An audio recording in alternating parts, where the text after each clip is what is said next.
नमस्कार, मेरा नाम है गौरव पाल। आप देख रहे हैं राजपथ। इस समय मैं मौजूद हूँ बाबा साहेब भीमराव अम्बेडकर यूनिवर्सिटी लखनऊ के कैंपस में। मेरे साथ यहाँ पर यूनिवर्सिटी के कुछ छात्र मौजूद हैं और कल जो देश की राजनीति में एक बड़ा बदलाव हुआ है बहुजन समाज पार्टी में, जो कमान है अब वो युवा नेतृत्व के हाथ में सौंप दी गई है। उसको लेकर युवाओं का क्या कहना है, छात्रों का क्या कहना है, क्योंकि आकाश आनंद जो हैं वो खुद अपने आप में युवा हैं, 28 साल के हैं, एक अच्छे खासे पढ़े लिखे हैं। उन्होंने मास्टर्स किया है बिज़नेस में। क्या नाम है, लंदन से मास्टर्स किया है उन्होंने बिज़नेस में। तो हम लोगों से बात करेंगे, जानेंगे कि युवा उनके बारे में क्या सोचता है। आपका नाम क्या है सर? जी, मेरा नाम आलोक है और मैं विश्वविद्यालय में ही एमएड की शिक्षा लिया हूँ। अच्छा, कल जो देश की तीसरी सबसे बड़ी पार्टी है बहुजन समाज पार्टी, उसमें जो नेतृत्व है वो आकाश आनंद को सौंपा गया है। जो बसपा सुप्रीमो मायावती हैं, उन्होंने अपने भतीजे को कमान सौंपी है पार्टी की। तो आपको क्या लगता है, आप युवा हैं, क्या देखते हैं किस प्रकार से आकाश आनंद जो है, जो बसपा ग्राफ अभी अभी कम हो रहा था, क्या उसको उस मझधार से बाहर निकाल सकते हैं और कैसे आप उसको देखते हैं?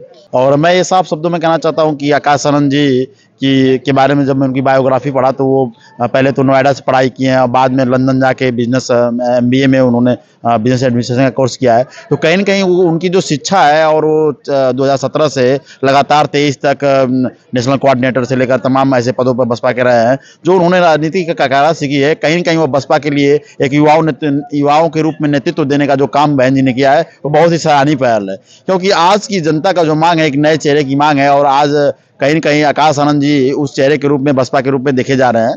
और निःशक्त रूप से मैं कह सकता हूँ कि आकाश आनंद जी एक अच्छा और बेहतर विकल्प होंगे। और जहाँ तक बात है कि अगर आकाश आनंद जी बहुजन महापुरुषों की विचारधारा पे अगर इसी तरह चलते रहे तो निश्चित ही पार्टी के जनाधार को बढ़ाने का बहुत बड़ा काम होगा। और कल का मैं अभी देख रहा था बहन जी का इंटरव्यू, तो उसमें वो कह रही हैं कि ज़्यादा से ज़्यादा कार्यक्रम आप लोग आकाश आनंद का लगवाइए और पूरे प्रदेश भर में, क्या पूरे देश भर में आप पार्टी को मजबूत करिए। तो कहीं न कहीं एक बहुत अच्छा पहल है कि एक युवाओं को नेतृत्व मिलने जा रहा है। और सबसे खास बात यह है कि जो बहुजन युवा विश्वविद्यालय लेवल में, या मैं देख रहा हूँ कि बड़े स्तर पे किसी पद या पार्टी में कोई जगह नहीं पा रहा है, तमाम बहुत दिनों से संघर्ष कर रहे हैं, उसके बाद भी कहीं वो जगह नहीं मिल पा रहा है। तो कहीं न कहीं एक उम्मीद जगी है कि आकाश आनंद के आने से हम लोग या चाहे जो भी युवा साथी हैं, काम करने का एक मौका मिलेगा, बहुजन मूवमेंट के साथ काम करने का मौका मिलेगा, क्योंकि वो प्लेटफॉर्म अभी तक नहीं मिल पा रहा है। उम्मीद करता हूँ कि ऐसा एक प्लेटफॉर्म मिलेगा जिससे एक बहुजनों की एक आवाज बनेगी।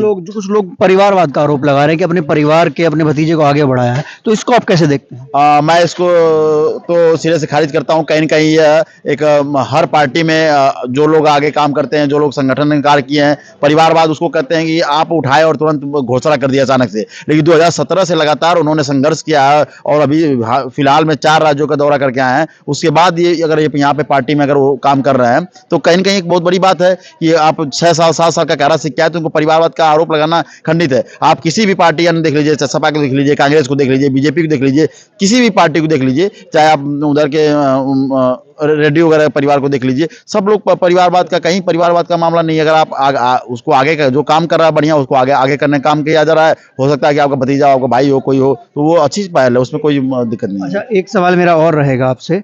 सवाल ये रहेगा कि अमूमन बसपा में कहा जाता था कि नेतृत्व बसपा सुप्रीमो के हाथ में है, वो उतना बाहर निकलती नहीं है, उनकी उम्र भी ज़्यादा हो गई है और एक जनरेशन गैप नज़र आ रहा था। जो जो बहुजन मूवमेंट से जुड़े हुए लोग थे, जो बसपा जुड़े हुए लोग थे, खासकर युवा, जो आप जैसे युवा थे, वो कहीं ना कहीं कनेक्ट नहीं कर पा रहे थे पार्टी से। तो आपको कैसे लगता है कि अब आकाश आनंद के आने से जो चैनल जो है वो पूरी तरह से डेवलप हो पाएगा और जो स्टूडेंट्स, यूनिवर्सिटीज़ के जो लोग हैं, जो बच्चे हैं, जो स्टूडेंट्स हैं बहुजन मूवमेंट के, वो कहीं कनेक्ट कर पाएंगे? हाँ, बिल्कुल आपने सही जायज़ प्रश्न उठाया कि माननीय कांशीराम साहब के ज़माना में विश्वविद्यालय स्तर पे, गांव स्तर पे, प्रदेश स्तर पे एक बैठकें हुआ करती थी जिसमें युवाओं की भागीदारी निश्चित की जाती थी, युवाओं को लाया जाता था, युवाओं को कोऑर्डिनेटर बनाया जाता था। लेकिन वो धीरे-धीरे 8-10 साल से देख रहा हूँ वो गैप, बहुत बड़ा एक गैप का अंतर हो गया है, जिसमें युवा लोग भाग नहीं ले पा रहे हैं, युवा अब नए पार्टियों में ज्वाइन नहीं कर पा रहे हैं, उनको कोई पदवी नहीं मिल पा रही है, या उनको किसी प्रकार का मंच नहीं मिल पा रहा है, या बसपा के लिए काम करने का मौका नहीं मिल पा रहा है, या उनके लोग कैडर नहीं दे पा रहे हैं। तो कहीं न कहीं एक भटकाव हुआ था और यह उम्मीद करूंगा कि अब कहीं न कहीं आकाश आनंद जी इस मुहिम को पुनः लाएंगे,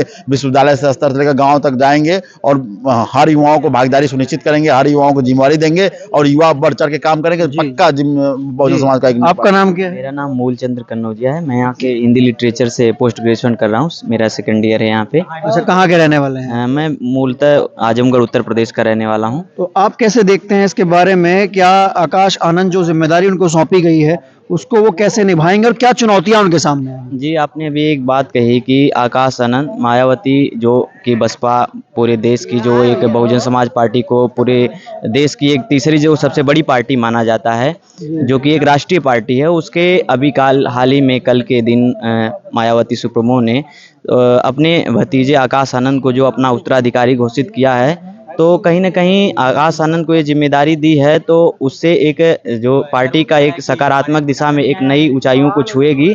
और लगातार पिछले सालों में जिस तरह से आकाश आनंद लोगों के बीच में जा रहे हैं, उनसे अपने को जुड़ाव ले रहे हैं, जुड़ रहे हैं लोगों को, तो उसमें कहीं न कहीं पार्टी को एक नई दिशा मिलेगी और पार्टी कहीं न कहीं जो पार्टी का पिछले कुछ सालों में जो ग्राफ गिरा है, एक नेतृत्वकर्ता के रूप में आकाश आनंद कहीं न कहीं उस पैराग्राफ को ऊपर आप एक स्टूडेंट हो, यूनिवर्सिटी में पढ़ते हो, और स्टूडेंट्स हमने देखा यूनिवर्सिटीज में काफ़ी बहुजन मूवमेंट चलते हैं, मॉडर्न आइडियोलॉजी के मूवमेंट चलते हैं, और बसपा का कोई ऐसा स्टूडेंट विंग नहीं है, बसपा में कोई ऐसा ना नेता था जो युवाओं से कनेक्ट कर सके यूनिवर्सिटी लेवल पे। अब आकाश आनंद की उम्र 28 साल है, वो युवा है, तो आपको क्या लगता है कि यूनिवर्सिटी लेवल पे वो पॉलिटिक्स उस प्रकार से डेवलप होगी और जो यूनिवर्सिटी के जो छात्र हैं, छात्राएं हैं, जो मुख्यतः बहुजन समाज से आते हैं या फिर और भी समाज से आते हैं, उनको मौका मिलेगा? जी बिल्कुल। जो यूनिवर्सिटी लेवल पे जो छात्र राजनीति होती है, जो एक तरीके से बहुमत मूवमेंट कम्प्यूटराइज जो संगठन चलते हैं, तो कहीं न कहीं बसपा जो पार्टी है उसको कहीं न कहीं महत्व नहीं देती है। तो आकाश आनंद को जिम्मेदारी दी गई है, तो कहीं न कहीं यूनिवर्सिटियों में जो बहुमत मूवमेंट चलते हैं, जो अम्बेडकराइट संगठन है, तो कहीं न कहीं उनके एक राजनीतिक पार्टी से जुड़ाव ना होने के कारण उनको कहीं न कहीं एक पीछे हटने का या फिर उनके कहीं न कहीं टूटने का एक जो बड़ा सामने आता है। तो कहीं न कहीं नई ज़िम्मेदारी मिलने की वजह से आकाश आनंद को कहीं न कहीं जो आकाश आनंद जो मौका मिलेगा लोगों के बीच में। जी। जी, क्या नाम है आपका? सोनू कुमार। आपके क्या पढ़ते हैं आप, स्टूडेंट किस चीज़? यहाँ MBA है फाइनेंस से। अच्छा, MBA है फाइनेंस हाँ, से। तो आप क्या कहते हैं जो ये आकाश आनंद को कमान सौंपी गई है बसपा की, पूरे देश में बसपा की कमान उनको सौंप दी गई है, आपको क्या लगता है कैसा उनकी लीडरशिप रहेगी? क्या बसपा ग्राफ उठ पाएगा? सही काम है, युवाओं को मौका देना चाहिए। बहन जी ने काम अच्छा किया है। अच्छा, हाँ। तो किस प्रकार से, मतलब क्या क्वालिटीज नजर आती हैं आपको उनमें की? अच्छा, वेल एजुकेटेड है, पढ़े लिखे आदमी है। वो भी मास्टर्स किया है, उन्होंने भी बैचलर्स किया है जो आप कर रहे हैं हाँ, बिजनेस में। हाँ, बिजनेस में उन्होंने भी किया है जी। और ये जैसे फॉरेन में भी पढ़ के आए उन्होंने, तो अच्छा था उनको।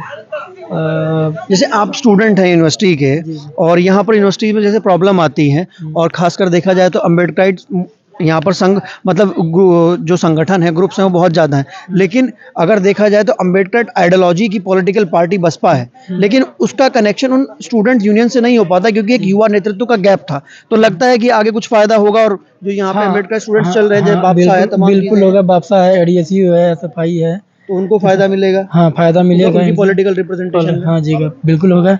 और हम लोग पूरा प्रयास करेंगे कि आनंद सर यहाँ भी उनको बुलाने का पूरा प्रयास किया जाए कि आ जाए यहाँ पे। जी, तो आप क्या नाम है आपका? प्रदीप कुमार नाम मेरा। इसी यूनिवर्सिटी में पढ़ते हैं? हाँ, बीटेक फाइनल ईयर का स्टूडेंट हूँ मैं यहीं से। अच्छा जी, बीटेक फाइनल ईयर के स्टूडेंट है।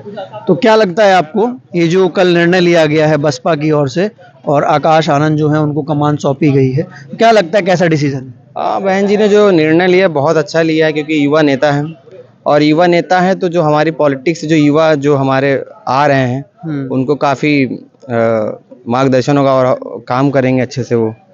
तो अच्छा ही निर्णय उनका। कुछ लोग बोल रहे हैं कि परिवारवाद है, अपने परिवार के अपने भतीजे को पार्टी में आगे बढ़ा दिया, ऐसा क्या है? नहीं, ऐसा नहीं कह सकते, क्योंकि काफ़ी टाइम से वो भी काम कर रहे हैं बहन जी के साथ, तो उनको भी मौका मिलना चाहिए। युवा हैं तो अच्छा ही काम करेंगे। आप लोगों की एक्सपेक्टेशंस क्या है? जैसे आप युवा हैं, आने वाले समय में जैसे बसपा पावर में भी आती है या फिर सरकार बनती है, तो आप लोग एक्सपेक्टेशन क्या है? क्योंकि एक युवा चेहरा है इस देश में। राहुल गांधी 50 साल के, उनको युवा नेता बोला जाता है, और आकाश आनंद तो भी 28 ही साल के हैं, उनसे आधी उम्र के हैं। हाँ, डिफरेंस तो दोनों लोगों में है, क्योंकि कोई सर्वगुण संपन्न नहीं होता है। सब अपने तरीके से काम करेंगे, वो भी अपने तरीके से काम करते हैं राहुल गांधी जी, और ये भी अब इनको नई कमान मिली है, तो नई चीज़ें हैं, तो नई चीज़ मिली है तो नई चीज़ ही करेंगे युवाओं के लिए। और सबसे बड़ा जो मोटिव है, मतलब जो ये आनंद इनको जो कमान मिली है, मुझे लगता है कि शिक्षा को लेकर काफ़ी अच्छा काम करेंगे तो बहुत बेटर होगा, क्योंकि जो हमारा समाज है, हम शिक्षा के बदौलत ही आगे बढ़ सकते हैं। तो मुझे लगता है वो जितने सेंट्रल यूनिवर्सिटीज़ हैं बहुत भारत में, तो मुझे लगता है कि काफ़ी अच्छा काम करेंगे तो अच्छा होगा शिक्षा के शिक्षा के हिसाब से तो आपने कहा कि आकाश आनंद शिक्षा के हिसाब से काफ़ी अच्छा। देखिए जिस प्रकार से हमने लोगों से यहाँ पे बात कर रहे हैं, बीबीयू में हैं, बाबा साहब भीमराव अम्बेडकर यूनिवर्सिटी लखनऊ में, और यहाँ के स्टूडेंट्स का कहना है खासकर कि जिस प्रकार से चीज़ें हो रही हैं, जिस प्रकार से बहुजन मूवमेंट और बसपा जो एकमात्र पार्टी है बहुजन मूवमेंट को आगे चलाने वाली, उसमें कमान जो है युवा नेतृत्व को मिली। काफ़ी लंबे समय से मांग हो रही थी। अब बसपा सुप्रीमो पहले पूरी कमान देखती थी, अब एक युवा चेहरा सामने, जो जनरेशन गैप है, जो स्टूडेंट पॉलिटिक्स है, जो स्टूडेंट यूनिवर्सिटीज़ में रहते हैं, वो भी कहीं ना कहीं कम होगा। जो अम्बेडकराइट स्टूडेंट्स थे जिनका पॉलिटिकल रिप्रेजेंटेशन कोई नज़र नहीं आता था, क्योंकि बसपा उस तरीके से स्टूडेंट पॉलिटिक्स को आगे नहीं बढ़ाती थी। हाँ, युवाओं को मौका दिया जाता था, लेकिन आकाश आनंद के आने से अब इन लोगों में उम्मीद जागी है कि हाँ, जो स्टूडेंट पॉलिटिक्स है, जो यूनिवर्सिटी लेवल की पॉलिटिक्स है, और जो इनको भी, जो अम्बेडकराइट ग्रुप्स हैं, उनको भी रिप्रेजेंटेशन मिलने की उम्मीद बताई जा रही है।